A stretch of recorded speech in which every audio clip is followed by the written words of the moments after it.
কৃষক বন্ধু টাকা কবে দেবে? বন্ধুরা, তার আগে আমার চ্যানেলে নতুন হয়ে থাকলে সাবস্ক্রাইব করে পাশে থাকবেন।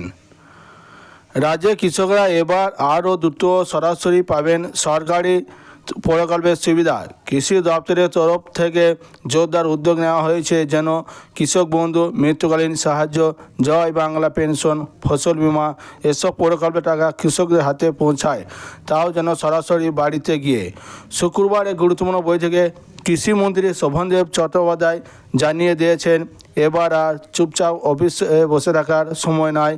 ব্লক স্তরে নেমে প্রকৃত কৃষককে কার আবেদন আটকে আছে, কার টাকা পৌঁছায়নি, সব খুঁজে বের করা ব্যবস্থা নিতে হবে। কারও যেন ন্যায্য পাওনা টাকা আটকে না থাকে, সেদিকে বিশেষ নজর দিতে বলেছেন মন্ত্রী। অফিস নয়, এবার কর্মীরা যাবেন বাড়িতে। এই পরিকল্পনায় কৃষি দপ্তরের কর্মীরা এবার সরাসরি কৃষকদের বাড়িতে গিয়ে টাকা তুলে দেবেন হাতে।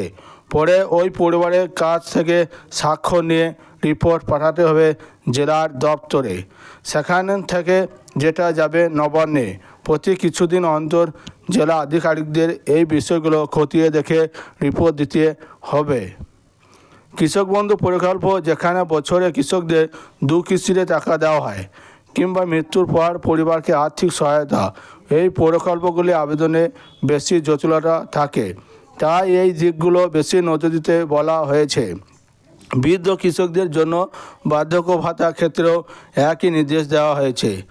আসছে ফসলের মরশুম, কড়াকড়ি গুণমান। খারিফ মরশুম শুরু হতে চলেছে, তাই সার সরবরাহ ঠিকঠাক হচ্ছে কি না, সার ভালো মানের হচ্ছে কি না, সেদিকেও কৃষি দপ্তরে নজর রাখার নির্দেশ দেওয়া হয়েছে। মুখ্যমন্ত্রী বাংলা কৃষকদের জয়।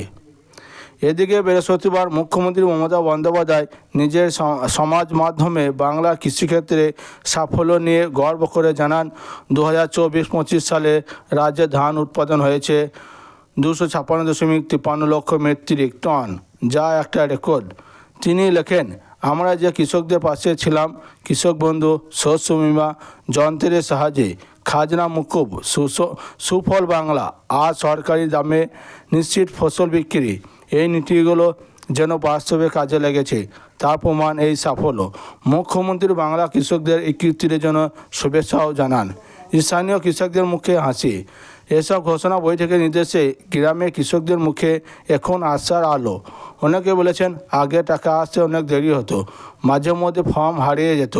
এবার যদি সত্যি সরকারি লোকজন বাড়ি বাড়ি এসে টাকা দিয়ে যায়, তাহলে বড় উপকার হবে। বন্ধুরা, এই ছিল আজকে কৃষক বন্ধু বড় আপডেট। ভালো লাগলে লাইক, কমেন্ট, শেয়ার এবং সাবস্ক্রাইব করতে ভুলবেন না।